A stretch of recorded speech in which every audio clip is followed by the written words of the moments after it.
40 jours de jeûne inspirés sous le thème « Bâtis ma maison par la prière », jour 22. Femmes, aimez votre mari. Femmes d'impact, volume 1. La première responsabilité que Dieu assigne à la femme est celle d'aimer son mari, comme le stipule Tite 2, verset 4, dans le but d'apprendre aux jeunes femmes à aimer leur mari. Aimer son mari signifie l'accepter avec ses forces et ses faiblesses de manière inconditionnelle. Votre amour pour lui repose sur sa valeur et non sur ses capacités, ses compétences et ses performances. Il est question de voir son mari au travers des yeux de Dieu, comme l'a fait Adam à l'endroit de Ève. Voici cette fois, celle qui est os de mes os et chair de ma chair. On l'appellera femme parce qu'elle a été prise de l'homme. Genèse 2, 23. Si vous vous basez sur les performances de votre époux pour l'aimer, vous cesserez de l'aimer quand il sera moins performant. Plus grave encore, si votre amour est intéressé. Si par contre, vous vous appuyez sur l'intégrité du mari céleste, qui est le donateur par excellence de votre mari, vous aurez une meilleure disposition pour aimer votre mari comme Christ aime. À ce moment-là, vous verrez votre mari comme un don excellent de Dieu, même s'il n'est pas excellent. Refuser de voir son mari comme Dieu le voit, c'est rejeter le donateur, c'est-à-dire Dieu. Lorsque vous vous appuyez sur la direction du Saint-Esprit, qui répand l'amour dans les cœurs, vous acceptez plus facilement ses sentiments et ses pensées, et enfin, vous assumez ses échecs avec plus d'aisance, selon Romains 5, 5. Aimer son mari, en plus d'exprimer votre amour inconditionnellement, c'est se sacrifier pour lui d'après 1 Jean 3, 16. Nous avons connu l'amour en ce qu'il a donné sa vie pour nous. Nous aussi, nous devons donner notre vie pour les frères. Il est fondamental de donner une attention au mari de façon prioritaire. Vous ne pouvez pas être présente à tous les programmes hors de la maison sans pour autant vous rassurer que votre mari est à l'abri du besoin.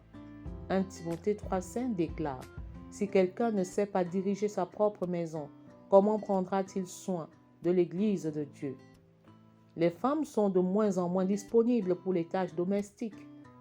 Prendre du temps pour écouter le mari est une preuve tangible d'amour. L'amour authentique se démontre par des actes concrets. L'extrait de 1 Jean 3, 18 recommande ceci. « Petits enfants, n'aimons pas en parole et avec la langue, mais en action et en vérité. » Aimer son mari signifie que vous vous rendez disponible pour qu'il ait une vie sexuelle riche et abondante. En matière d'intimité sexuelle, les hommes ont généralement un appétit plus aiguisé que les femmes. C'est pourquoi certaines jeunes femmes considèrent à tort la sexualité comme une activité dégradante au point de la reléguer au second plan. C'est une erreur, du moment où la sexualité est le baromètre qui permet de jauger l'état d'épanouissement d'un couple. La femme sage économise son temps et son énergie pour satisfaire sexuellement son mari. Aimer son mari, c'est 1. L'accepter sans condition. 2. Se sacrifier pour lui. 3. Le satisfaire sur le plan sexuel. Alors, que signifie pour vous aimer son mari sans condition? Quelles en sont les conséquences? Quel est votre plan d'action pour aimer ou continuer à aimer votre mari en aidant d'autres femmes à être et à faire comme vous? Démontrez comment vous adoptez une attitude d'acceptation inconditionnelle à l'endroit de votre mari. Votre mari est-il comblé sexuellement? Quel est votre plan d'action pour qu'il soit comblé ou pour qu'il demeure comblé? Principe du jour. Aime tes enfants, aime ton mari de manière inconditionnelle. Prions ensemble. Père, je te prie pour que tu me donnes la sagesse pour veiller sur ce qui se passe dans ma maison. Oui, Père.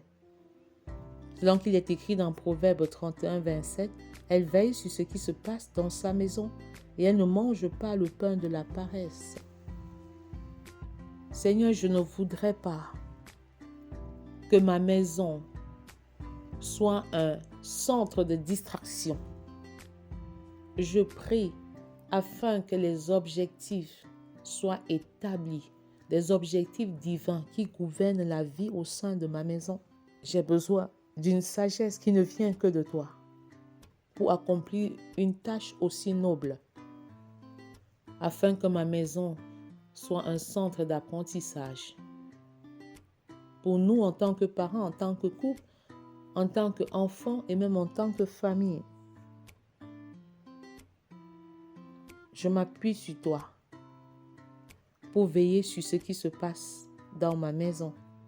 Je m'appuie sur toi pour avoir le contrôle total de ma maison. Je m'appuie sur toi pour superviser chaque chose qui se passe dans ma maison. Je refuse d'être une étrangère. Je refuse que l'aide ménagère connaisse ma maison mieux que moi. Je supervise. Je donne des tâches à mes servantes. J'ai le contrôle sur la maison. Je sais où se trouve chaque chose. Je refuse que le travail à l'extérieur de la maison ait une influence négative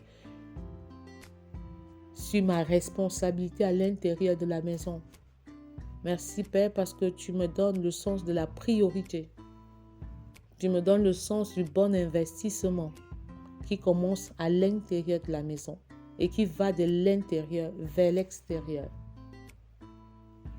Apprends-moi, Seigneur, à mener des activités hors de la maison en prenant en considération l'âge physique, l'âge mental et même l'âge spirituel de chacun des enfants. Je refuse que mes enfants soient éduqués, influencés par quelqu'un d'autre pendant que je suis vivante.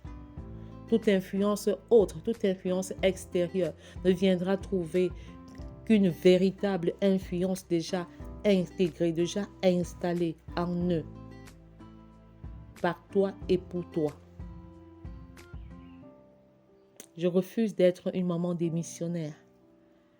Et je déclare que je suis en mission dans la vie de chacun de mes enfants. C'est pourquoi je déclare que la promesse d'Ésaïe s'accomplit dans leur vie. Chacun de mes enfants est un disciple accompli de Christ au nom puissant de Jésus. Merci Père de réaliser une telle chose, un tel exploit au travers de moi et au travers de toutes les femmes qui veulent bâtir leur maison à genoux. Père, je choisis de bâtir ma maison. Je choisis de bâtir ma maison à genoux. Je choisis de bâtir ma maison par la prière. Je choisis de bâtir ma maison en demeurant dans ta présence. Et je ne sors de ta présence que pour accomplir, pour rendre ministère, pour ta gloire. Et je reviens rapidement dans ta présence, m'abreuver. Je suis une source et je deviens un fleuve. Et au-delà, un fleuve à 4 bras. Je m'abreuve. J'abreuve mon époux. J'abreuve chacun de mes enfants. J'abreuve également les autres familles de la terre en m'abreuvant à ta source. Je me mets à tes pieds comme Marie et je choisis la meilleure part et non la bonne part comme Marthe. Je suis active et non activiste comme Marthe.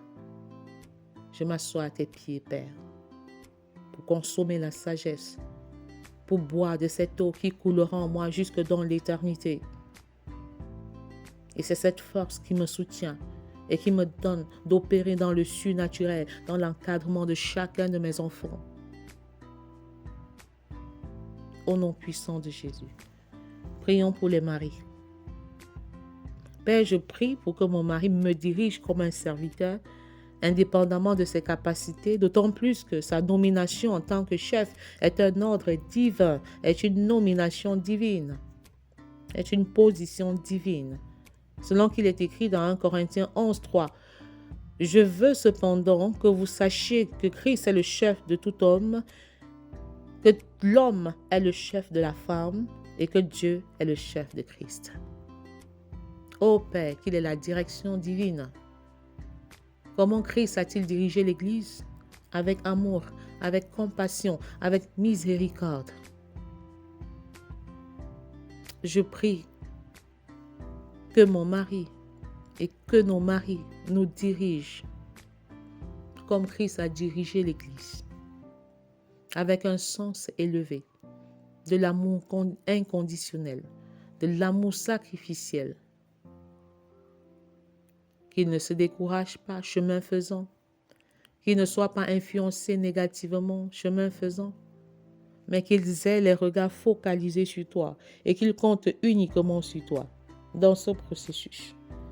Qu'ils soient remplis de la puissance du Saint-Esprit et que cet objectif de diriger comme tu as dirigé soit en permanence gravé dans leur esprit et qu'ils le réalisent avec joie, avec détermination, avec enthousiasme et non pas contrainte, et non pas devoir, et non avec le cœur rempli de haine, de rancœur et d'amertume, qu'il n'y ait point de plainte en jouant pleinement ce rôle. Jésus a aimé l'Église jusqu'à la croix. Jésus s'est humilié, il s'est rendu obéissant jusqu'à la croix. Que les valeurs, les sentiments, les traits de caractère qui étaient en Jésus soient le partage de nos époux. Au nom puissant de Jésus. Prions pour le foyer à présent, le couple. Père, je prie afin que tu m'accordes la grâce de toujours pardonner à mon mari. Parce que le fait de lui accorder le pardon le libère, alors que l'amertume le détruit et l'expose. Selon qu'il est écrit dans Jacques 5, verset 16, confessez donc vos péchés les uns aux autres et priez les uns pour les autres afin que vous soyez guéris. La prière fervente du juste a une grande efficace. Père, merci parce que j'ai pardonné à mon mari. Ce qu'il a fait hier, ce qu'il fait aujourd'hui et même ce qu'il fera demain. Que ce pardon soit tous les jours renouvelé, quelle que soit l'action qu'il va poser. Je prie afin que les femmes pardonnent à leur mari, afin que les maris soient restaurés, afin que les maris soient libérés, afin que les maris soient guéris, restaurés totalement au nom puissant de Jésus. Tu ne peux pas prier efficacement. Vous ne pouvez pas prier efficacement tant qu'il y a un péché non pardonné. Tant qu'il y a un péché non confessé. Femme, sanctifie ton mari. Mari, sanctifie ta femme. Que l'amertume ne soit plus dans votre cœur. Que la haine ne soit plus dans l'autre cœur. Que la rancœur, la vengeance, la rancune ne soit plus dans votre cœur. Le Seigneur n'a-t-il pas dit à moi la vengeance et la rétribution? Ne permets pas que l'absence de pardon détruise ton foyer. Il est possible de vous réconcilier. Oui, vous pouvez encore vous réconcilier et repartir sur des bases qui honorent le Seigneur. Parce que nous avons tous reçu un ministère de réconciliation. C'est le moment d'exercer ce ministère. À l'intérieur de la maison d'abord et à l'extérieur par la suite. À l'intérieur de la maison, c'est l'entraînement pour pouvoir l'exercer également à l'extérieur de la maison. Pardonne femme, pardonne homme, pardonne mari. Et que la vie recommence. Une vie sans rancœur, une vie sans plainte, une vie sans rancune. Pardonne comme Christ a pardonné, au nom puissant de Jésus. Prions pour les enfants. Père, je prie pour que les enfants acceptent la correction et qu'ils reçoivent de leurs parents, qu'ils reçoivent de nous la correction comme une preuve d'amour pour eux. Proverbe 19, 18. Châtie ton fils, car il y a encore de l'espérance, mais ne désire point le faire mourir. Ne désire point le faire mourir. Proverbe 13, 24. Celui qui ménage sa verge est son fils, mais celui qui l'aime cherche à le corriger. Père, enseigne-nous encore à corriger nos enfants. Que la surprotection ne soit pas notre partage.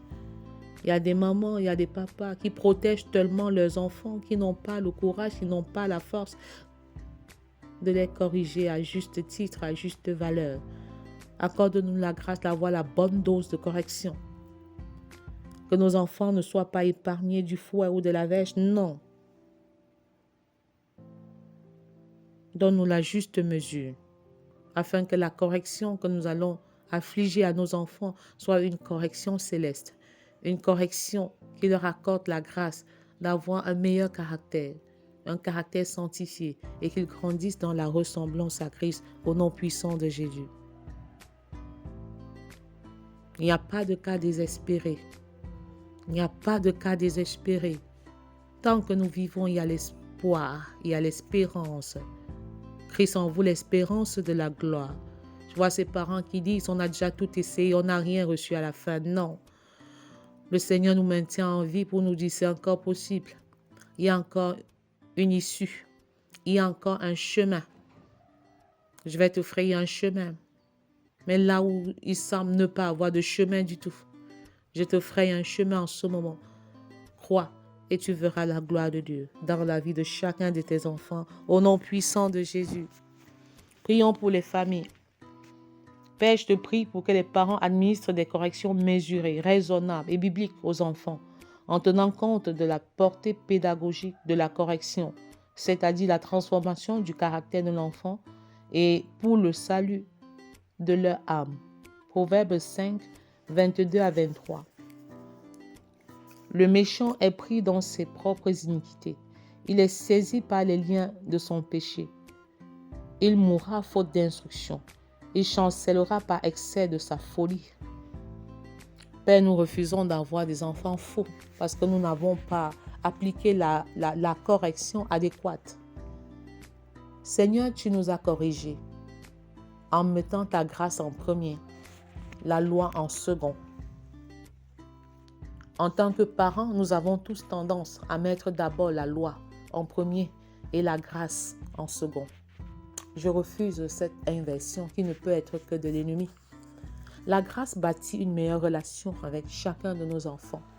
Et je prie afin que la correction ne vienne pas nous séparer de nos enfants.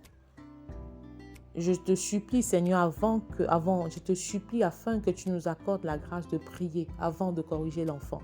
Pour ne pas corriger l'enfant sous le poids de la colère, sous le poids de l'irritation et de l'amertume.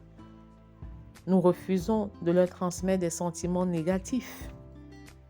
Accorde-nous la grâce de nous retenir et de te consulter par la prière avant d'administrer une quelconque correction à chacun de nos enfants. Merci Seigneur parce que corriger un enfant, c'est tout un art. Et la correction est capable de sauver son âme, de l'amener à la conversion, de l'aider à avoir un meilleur caractère. Enseigne-nous, Seigneur, à corriger comme tu nous as corrigés. Au nom puissant de Jésus. Amen.